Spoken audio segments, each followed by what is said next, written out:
अस्सलामु अलैकुम वरहमतुल्लाहि वबरकातुहू। साथियों और दोस्तों, पिछले 15-20 दिन से ज़हनी एतबार से बहुत ज़्यादा डिस्टर्ब रहा हूँ और आप सबको मालूम है वजह और हालत किस वजह से हम ये परेशानी का सामना करना पड़ा हमें। खैर, जो भी था वो सब गुज़र चुका है।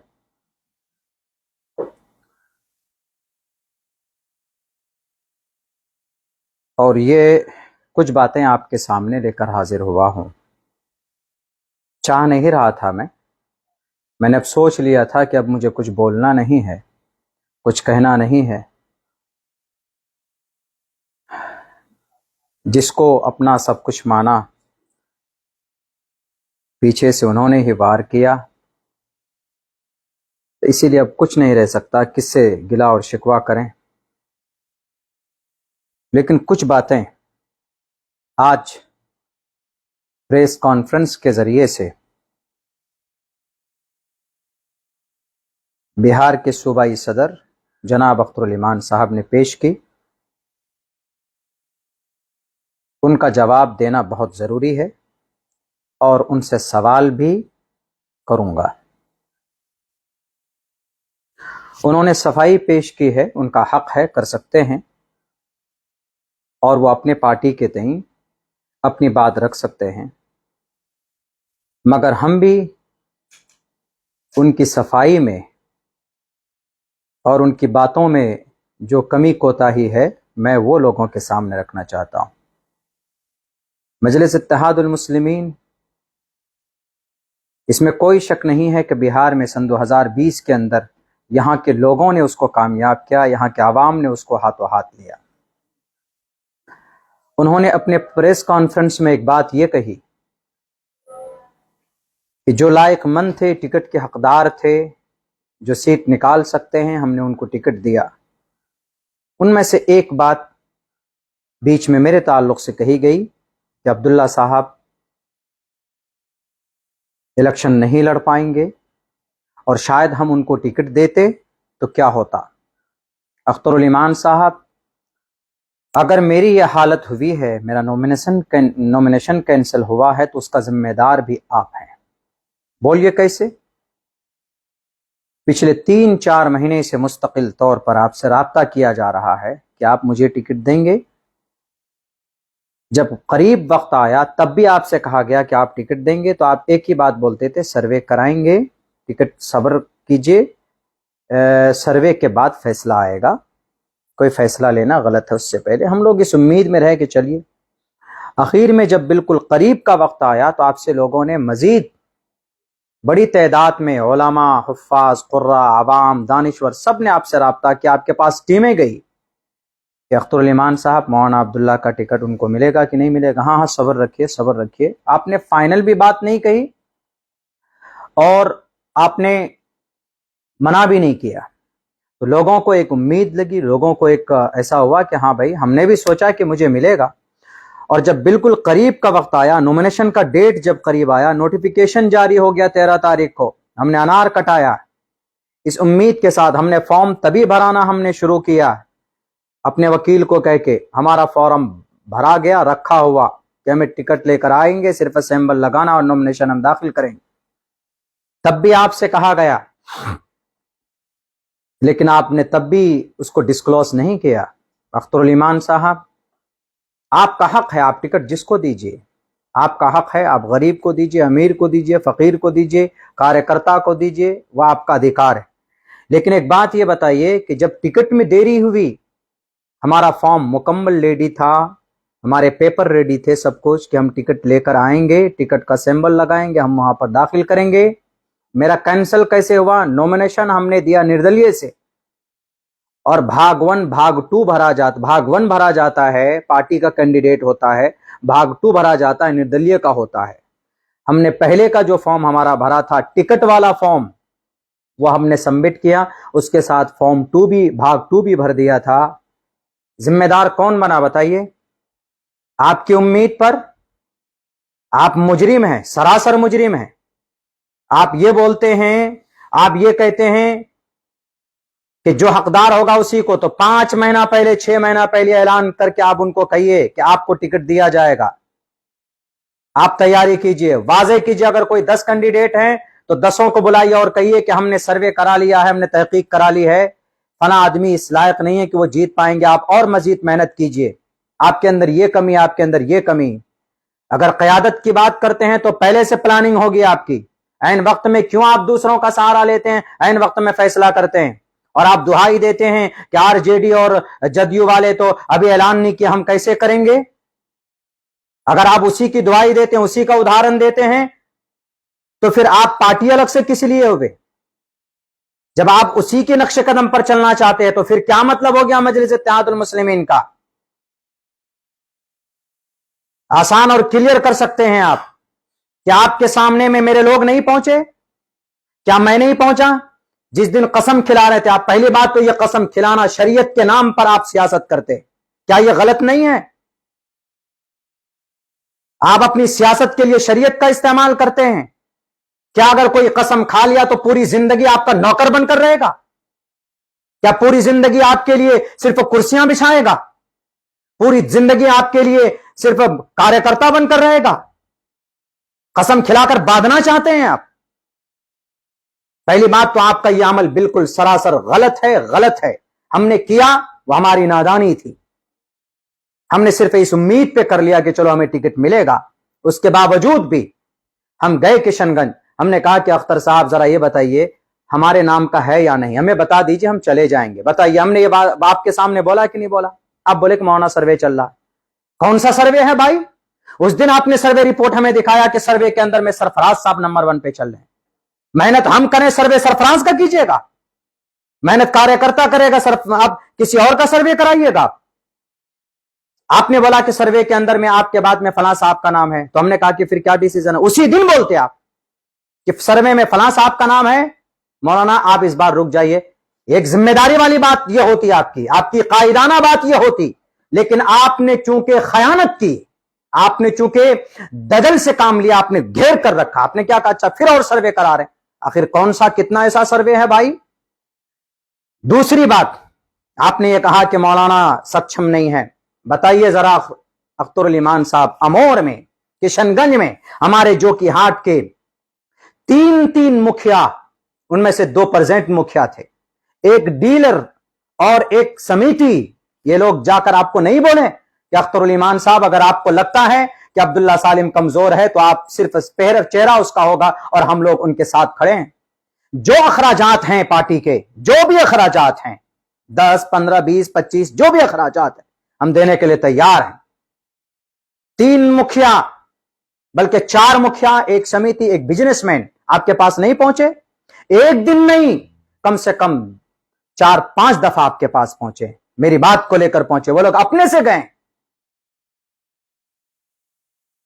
लेकिन आपने क्या कहा, अच्छा फैसला करते हैं, अच्छा सर्वे करते हैं।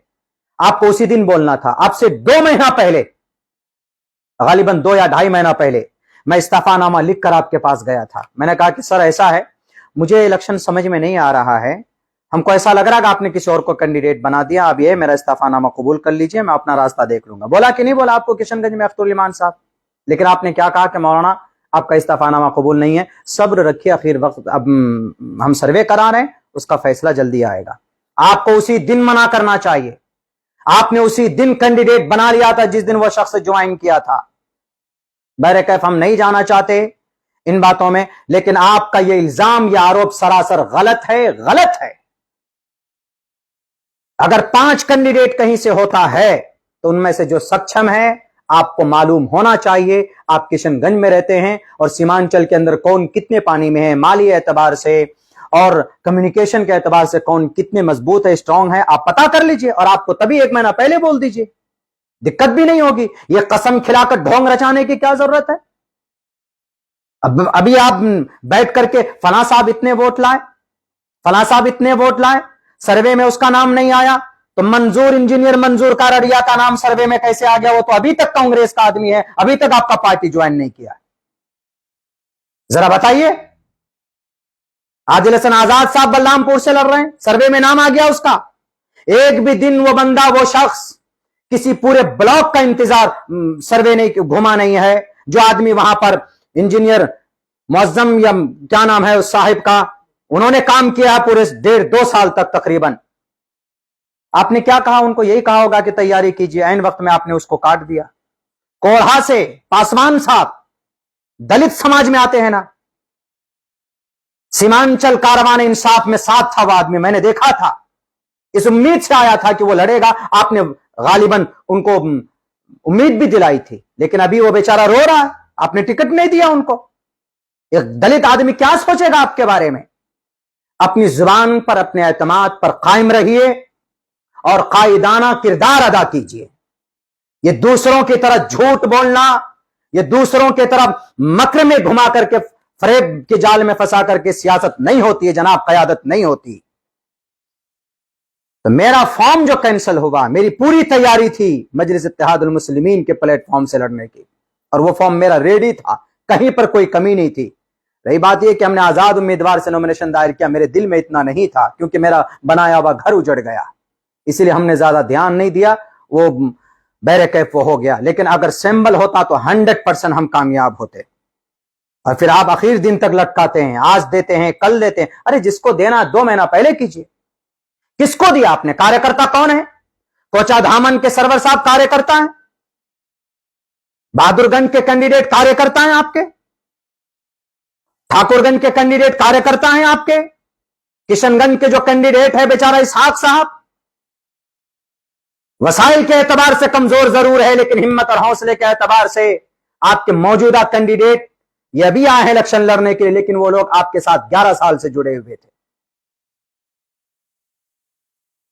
बड़ी बड़ी बातें करते हैं, मैंने लिख के रखा हुआ है। आपने ये कहा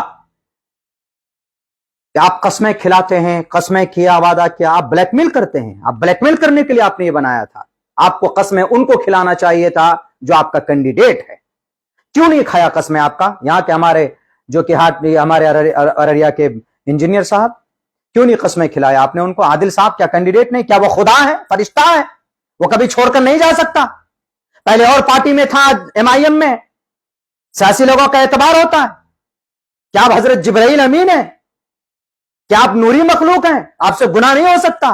आप दल नहीं छोड़ सकते? पूरी जिंदगी कस्में खा के पूरी जिंदगी बांध कर रखना चाहते हैं आप? सरासर यह आपका फेल, आपका गलत है। आप ब्लैकमेल करना चाहते हैं। फलां ने लिख के दिया, फलां ने लिख के दिया। अररिया के अंदर में राशिद साहब अगर 9,000 वोट लाए तो यहां पर उन्होंने खड़ा किया था पार्टी को। नहीं बनाना था अररिया में राशिद साहब को तो बोल देते, 2 महीना पहले बोल देते ना क्या राशिद साहब ऐसा है कि वहां कोई मजबूत कैंडिडेट ढूंढना है इस बार, जो ज्यादा वोट ला पाए। तो बेचारा अपना उसी हिसाब से जहन प्रिपेयर करके रखता।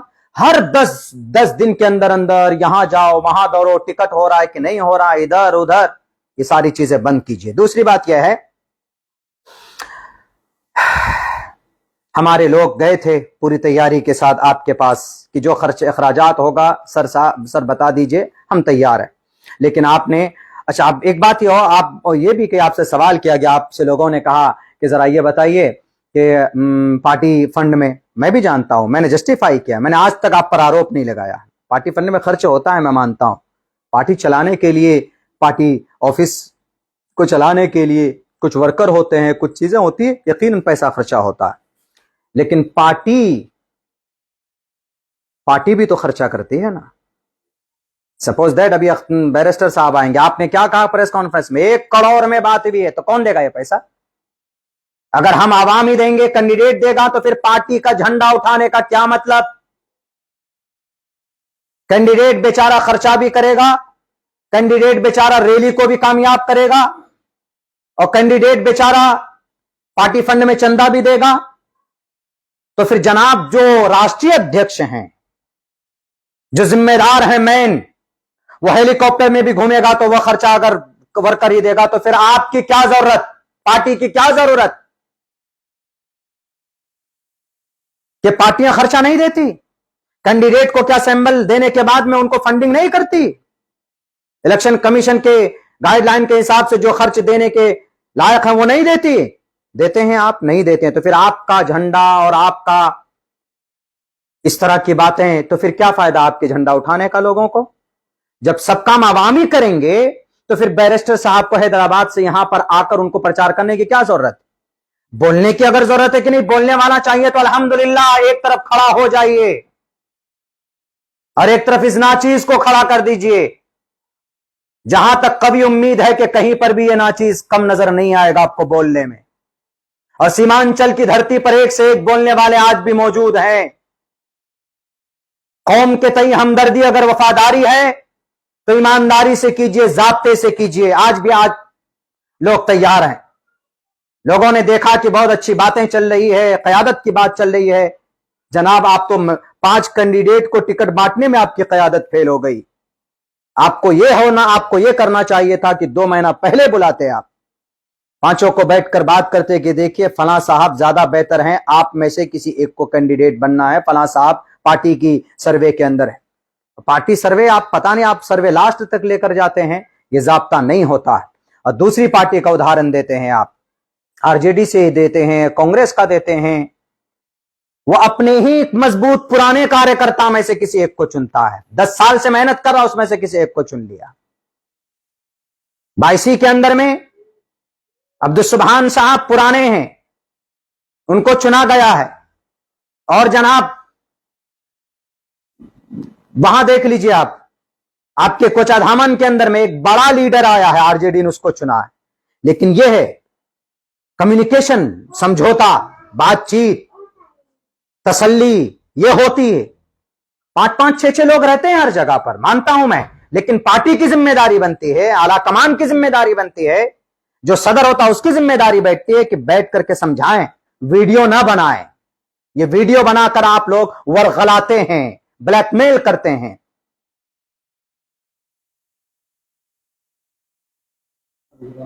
आपने जहां जहां उम्मीदवार उतारा, जहां जहां, कौन कौन है वो लोग जरा बताइए।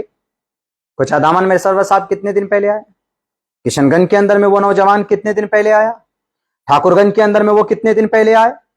आपने फिर वही गलती की। जहां तक मैं समझता हूं, लोग अगर हमसे आज की स्थिति में, अगर आज की डेट में ये कहेंगे कि मौलाना वोट किसको करना है, तो आपने उन्हीं कैंडिडेट को फिर बनाया है, उन्हीं को उम्मीदवार बनाया जिस पर आपने विश्वास, आपने कैंडिडेट बनाया। उनको अगर वोट दिया जाएगा तो डायरेक्ट वो लोग आरजेडी में जाएंगे। तो जब आप वो लोग भागकर आरजेडी में जाएंगे ही, तो फिर ये बताइए कि आपको किस लिए वोट करें, ये बता दीजिए आप। मैं मजबूर हूं ये वीडियो बनाने पर, क्योंकि आज आपने हद से ज्यादा बातें कही, कीचड़ उछालने की आपने कोशिश की। आप खामोश हो जाइए, ये भी जुबानें खामोश हो जाएंगी। अपने इलेक्शन पे आप ध्यान दीजिए, इधर उधर की बात मत कीजिए। 8 साल से आपके साथ काम करते हैं, आपके अहंकार को हमने देखा। पहले कुछ और थे, आज के जमाने के अंदर में आप मगरूर हो गए। एक सवाल का और जवाब, मेरा सवाल आपसे यह है, सीमांचल में कितने मुसलमान? आप मुसलमान की क़यादत की बात करते हैं, सीमांचल में कितने मुसलमान हैं जरा बताइए। सीमांचल में तकरीबन 60 लाख मुसलमान हैं। पूरे बिहार के अंदर में तकरीबन 3.5 करोड़ मुसलमान हैं। 60 लाख, 70, 75 लाख मुसलमान सीमांचल में हैं। सीमांचल में सिर्फ मुसलमानों को क़यादत की जरूरत है, पूरे बिहार के मुसलमानों को क़यादत की जरूरत नहीं है। इस सवाल का जवाब आपको देना होगा। आप सीमांचल के मुसलमान, पूरे बिहार के मुसलमान नहीं, पूरे भारत के मुसलमानों की चिंता कीजिए। और फिर जो लोग आपके साथ दिल से जुड़े हुए हैं, अगर आप वो कैंडिडेट के लायक नहीं है, कोई और आदमी कैंडिडेट के लायक है, तो उसको एतमाद में लेकर यह फैसला कीजिए कि फलां साहब ऐसा है, ऐसा है, ताकि आपसे आपका यह पुराना साथी न टूटने पाए। जितने भी लोग, 3-4 लोग अभी खड़े हमारे नजरों के सामने हैं, उनमें से कौन रुकेगा जरा बताइए। तो क्या गारंटी है जिनको आपने टिकट दिया है कल नहीं भागेगा? आपने कहा कि 24 खरे का जो सोना, करेट का जो सोना होगा, हम उसी को टिकट देंगे। पता चला कि जनाब जो आदमी आपको घुटने टेक कर गाली देता था, जो कि हाथ में, आपने उनको कैंडिडेट बना दिया। क्या पैसा सिर्फ कैंडिडेट बनाया जाता? आप सिर्फ ये, या तो अपना बिल्कुल स्टैंड वाज़ेह कीजिए कि क़यादत खड़ी करने के लिए मुखिया लोग आए, क़यादत खड़ी करने के लिए सरपंच लोग आए, क़यादत में झंडा गाड़ने के लिए पैसा वाला ही जरूरी है, बाकी कार्यकर्ता कमजोर होगा। अरे पार्टी का सच्चा वफादार जो होता है पार्टी उसको खड़ा करती है, अगर पैसों के एतबार से कमजोर हो जाए तो पार्टी उसको फंडिंग करती है। यही निजाम आज भी है बहुत से जगहों के ऊपर में। क्या पार्टी फंडिंग नहीं करती? करती है, लेकिन नहीं, आप लोग जर्रा बराबर 1 रुपए तक गालिबन मुझे जहां तक पता है आप खर्च नहीं करते हैं।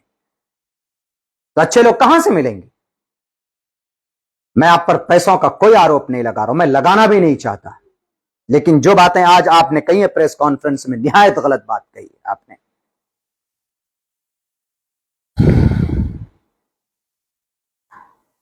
तो बस यही इतनी बातें हमने आज मेरे जहन में थी। चूंकि अख्तरुल ईमान साहब ने बहुत सारे,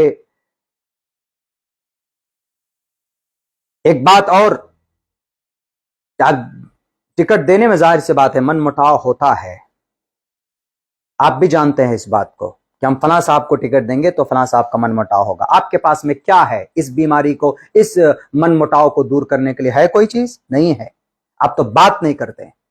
आपका युवा अध्यक्ष फोन नहीं उठाता है, गाली इतना बोलता है, वो शख्स इतना बोलता है गाली, एक कौम की कयादत और एक गाली बकने वाला शख्स, धमकी देने वाला आदमी, कैसे हो सकता है भाई? हम में से बहुत सारे नौजवान कह रहे होंगे मौलाना को टिकट नहीं मिला तो मौलाना इतनी सारी बातें कर रहे। मेरे नौजवानों, टिकट का दर्द नहीं है, गलत आदमी को टिकट दिया गया है, गलत आदमी को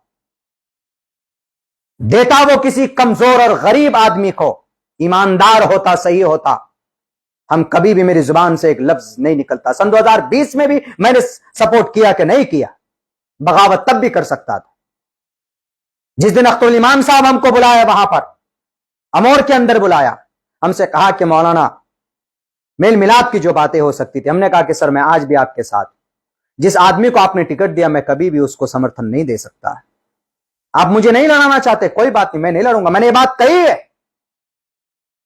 नहीं है मुझे मेरे बनने का शौक, अल्लाह का फजल है, उत्तराखंड में खड़ा हो जाऊं, तेलंगाना में खड़े हो जाऊं, आंध्र प्रदेश में खड़ा हो जाऊंगा, कम से कम 2 आदमी तो जरूर इस बच्चे को पहचानने वाले मिलेगा।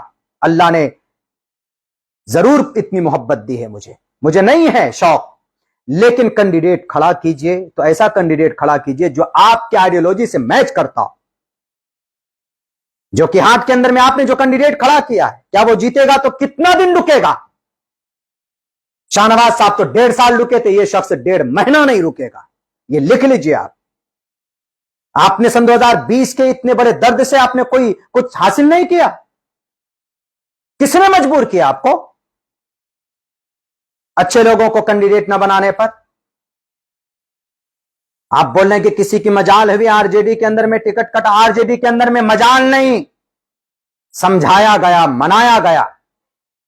जाकिर साहब को टिकट नहीं दिया गया अररिया में, आबिदुर रहमान साहब को दिया गया तो खुद राहुल गांधी ने बुलाकर मनाया, समझाया, फोन के जरिए से बताया उनको कि जाकिर साहब सब्र कीजिए, आइंदा आपको मौका मिलेगा। कुछ बात होती है मनाने के लिए। अरे पार्टी का वर्कर किस चीज का भूखा होता है? आपकी हिमायत का, आपसे बात करने का, आपकी हिम्मत अफजाई का भूखा होता है, वरना किसको क्या, कौन नेता किसको क्या देता है? अख्तरुल ईमान साहब, आपने किसी का घर बनाया? आपने किसी को दौलत दी? नहीं दी। आप एक नई पार्टी लेकर आए, उम्मीद जगी तो लोग आपके लिए जान कुर्बान करने के लिए तैयार। बहुत सारे नौजवान वर्करों के झगड़े होते, मार खाते हैं, तब जाकर आपके लिए आवाज बुलंद करते हैं, लेकिन कभी भी आप उनके लिए फोन कॉल नहीं करते। एक बच्चा मारा गया बैरिस्टर साहब के कारवान इंसाफ में, उसके घर जाकर उसके दुख दर्द में शामिल होना चाहिए था, और ऐसे सरसरी नहीं। गुलाम सरवर साहब गए, आप गए नहीं गए? आप, एक कार्यकर्ता का बांग्लादेश में हाथ टूट जाता है तो राष्ट्रीय अध्यक्ष उसके घर पे पहुंचता है। मैं नाम नहीं लूंगा कौन सी बड़ी पार्टी, भारत की सबसे बड़ी पार्टी, उसका राष्ट्रीय अध्यक्ष पहुंचता है। वो आदमी मर जाएगा, कयामत तक कभी भी उसका दामन नहीं छोड़ेगा। कार्यकर्ता आपसे पैसा मांगता है? पैसा नहीं मांगता है। आप जाब्ते और निजाम और सिस्टम से काम कीजिए तो आज भी आपको लाखों करोड़ों लोग मिलेंगे। लेकिन सन 2020 में जो गलती की वही गलती आपने आज की। इसीलिए लोग यहां पर यह बोल रहे हैं आपने मुझ पर यह कहा कि मौलाना साहब तो चुपचाप बैठ गए, मौलाना साहब ने 2 साल से काम नहीं किया। आपने यही कहा था, बहुत से लोगों को आपने कहा, यह कहा आपने, यकीनन कहा। लेकिन जरा बताइए कि हाफिज जसीम साहब आपके बड़े मोतमद हैं, जो कि ये अररिया के अंदर में आप हर फोन कॉल उनसे कोई बात होती तो कॉल करते हैं।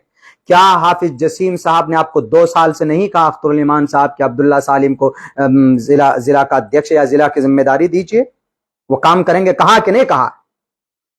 मैं कसम भी इस बात पर खाने के लिए तैयार। क्यों नहीं बनाया आपने जनाब? क्यों नहीं जिम्मेदारी दी आपने? आप जब आपके सामने जाते थे तब मौलाना वहां काम कीजिए। कभी आपने फोन करके कहा कि अब्दुल्ला साहब वहां टीम नहीं बनी, बनाइए, अब्दुल्ला साहब यहां ये करना? जब आप एमएलए बने हैं अमोर से, एमएलए बनने के बाद से लेकर अभी तक 5 साल होते हैं, आपने 5 मर्तबा कॉल नहीं किया पार्टी के तई। कहां संगठन है आपका? अररिया में संगठन है जिसको आपने बड़े सर को दिया, अध्यक्ष बनाया। पूरे अररिया के अंदर में संगठन बना हुआ है आपका? नहीं बना हुआ है। सीमांचल में संगठन नहीं है आपका। आपके किशनगंज में भी मैं समझता हूं कि संगठन नहीं है। बलरामपुर कटिहार के अंदर में आपने जिसको जिम्मेदारी दी, आपने क्या कहा कि 3 महीने तक संगठन नहीं बनाना है वहां पे? क्यों कहा आपने? आदिल साहब ने नहीं कहा? पूरी दुनिया छोड़िए, गिला शिकवा किससे करें? और आप कहते हैं कि मौलाना को अगर टिकट देते तो हमारी तैयारी पूरी थी। जनाब, टिकट आपने नहीं दिया, इसीलिए हमारे साथ में यह हादसा इसलिए हुआ कि चूंकि हम मुकम्मल तौर पर मुस्तैद थे भी नहीं। जब हमारा घर ही उजड़ गया तो अब जनाब हम झोपड़ी में रह करके क्या करेंगे? मेरे कैफ ये सारी बातें थी। आप किसी पर आरोप मत लगाइए, कुछ भी मत लगाइए, और आप ये मत समझिए कि सीमांचल के अंदर सिर्फ आपको बोलना आता। हम आपका एहतराम करते हैं। स्टेज पर जब आप होते हैं तो आप 2 मिनट का वक्त देते हैं तो नाचीज अब्दुल्ला 1 मिनट में अपनी बात पूरी कर लेता है, सिर्फ इसमें आपके एहतराम में कि नहीं सदर साहब बैठे हुए हैं। वरना 2 घंटे अब्दुल्ला सालिम बोल सकता है। अल्लाह ने इतनी कैपेसिटी दी है इस बच्चे को। 4 घंटे तक बोलने का रिकॉर्ड मेरे पास है। मैं यहां सुपौल के अंदर बोला हूं मैं। आपने उस दिन, अच्छा आप ये कहते हैं कि भाई जो लोग ऐसे भी आ गए जिन्होंने कारवान इंसाफ में, जिनके पास में गाड़ी नहीं थी, बस में लटक के गया तक गए। इस कारवान इंसाफ को किसने कामयाब किया बताइए? अब्दुल्ला सालिम 16 गाड़ी लेके पहले दिन गया, 16 गाड़ी लेके, 50 लोग साथ में गए। ऑन रिकॉर्ड बोल रहा हूं, झूठ नहीं। अगर झूठ होगा तो सबसे बड़ा कज्जाब और हानिस होगा मैं। दूसरे दिन मेरे प्रोग्राम को तोड़ने की कोशिश की गई। आपके मुखिया जी जिनको आपने टिकट दिया है, उन्होंने भंग करने की कोशिश की। 2 प्रोग्राम की तो खूब पर्चे किए, उन्होंने चर्चे किए, लेकिन हमारे प्रोग्राम को उन्होंने नेग्लेक्ट किया। तब भी पता है सबसे ज्यादा आदमी कहां थे? अख्तरुल ईमान साहब हमारे जो कि हाट के भेबरा चौक के अंदर था कि नहीं था? वहां कितने लोग हमारे, कम से कम 25 गाड़ी से हमने सामने भेजा था और 200 नौजवानों को बाइक लेकर भेजा था। हमने कहां कमी? दूसरे दिन भी, तीसरे दिन भी हम पहुंचे बारसोई के अंदर में, जुमे की नमाज पढ़ी हमने ऊपर छत पे धूप में। उसके बाद आप जब जनता चौक आने वाले थे, एक भी आदमी नहीं था वहां पे। आने के बाद में माइक लेके खड़ा हुआ, 1.25 घंटा आपसे पहले मैं बोला हूं, लोग जमा हुए वहां पे, और आप आए तो जनाब हम लोगों को तो स्टेज से भी उतार दिया गया। स्टेज से उतर गए हम। फिर भी हमने कहा कि चलो तहरीक कारवान इंसाफ है, लेकिन नहीं जनाब, आपके 5-5, 6-6 बॉडीगार्ड थे। या अल्लाह, इतनी डर अगर है तो फिर छोड़िए, मत उतरिए जमीन पर। उसके बावजूद भी हम वहां से निकले, आगे होकर रोहटा पहुंचे। हम अमौर में वापसी में था। क्या रोहटा के अंदर में जहां बारिश हुई वहां पर माइक लेकर खड़ा हुआ, वहां पर भी हमने तहरीक कारवान इंसाफ को संबोधन किया। हम नजरों के सामने नहीं आ रहे थे, लेकिन हम थे, साथ थे आपके। वहां से आप अमौर चले गए, लेकिन हम अमौर तो नहीं गए, देर हो गया, हम वहीं से निकल आए जो कि हाट। चौथे दिन सुन लीजिए, चौथे दिन आप लोग दफ्तरी से निकले। चौथे दिन हम गाड़ी लेकर के कहां पहुंचे? डंगरा मोड़ पे पहुंचे। पूछ लीजिएगा, वहां की फोटो और तस्वीरें मौजूद है।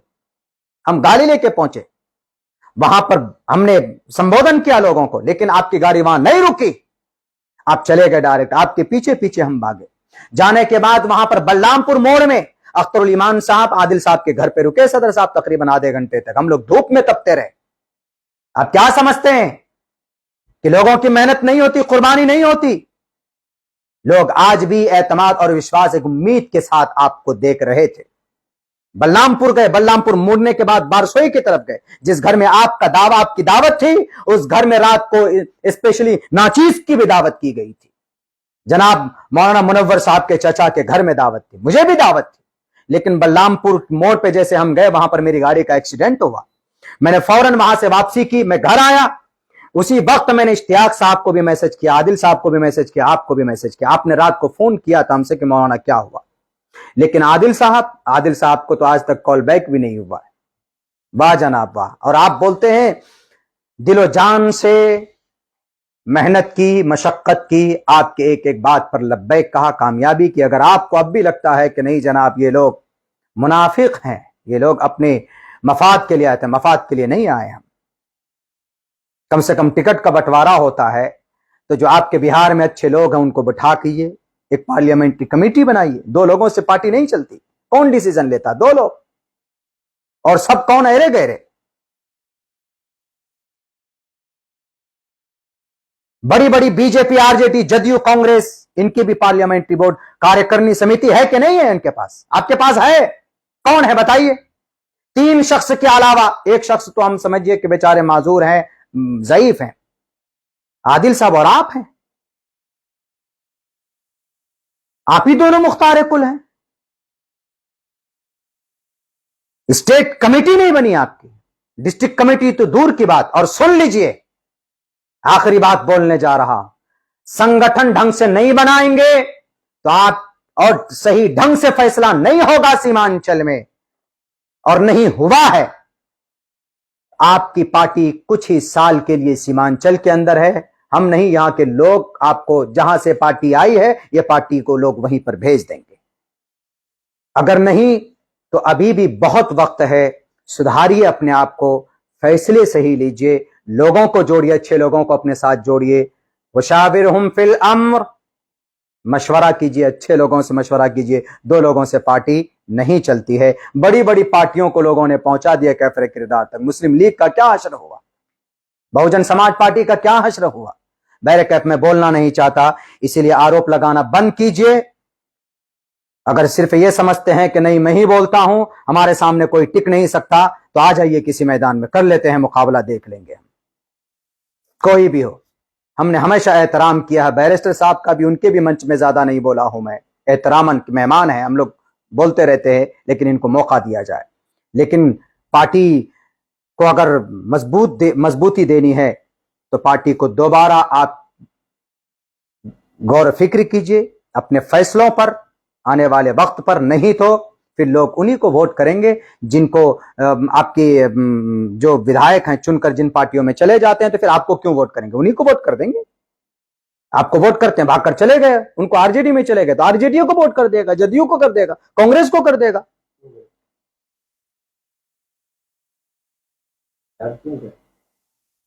नहीं, वही तो बात है, वो 4 क्यों गए? नहीं देते उनको टिकट। हमने मना किया था ना आपको कि मत दीजिए शाहनवाज को, नहीं मानी मेरी बात आपने, और अब भी मैं कह रहा था कि मत दीजिए इस शख्स को, लेकिन आपने दिया। खैर, अब ये बात समझ में आ रही है, खुद ब खुद क्लियर हो गई है कि जो लायकमंद है, लायकमंद का मतलब पैसे वाला होना, एमआईएम में टिकट के लिए पैसे वाला होना जरूरी है। आपके पास बहुत धन दौलत है तो आप कैंडिडेट बनाए जाएंगे, नहीं है तो सीमांचल के नौजवानों आप ख्वाब भी मत देखिएगा कि भाई एमआईएम में आपकी कोई एंट्री हो सकती है। बस सिर्फ गुणगान करते रहिए तो आप जा सकते हैं। बहुत बहुत शुक्रिया। अस्सलामु अलैकुम वरहमतुल्लाहि वबरकातुहू।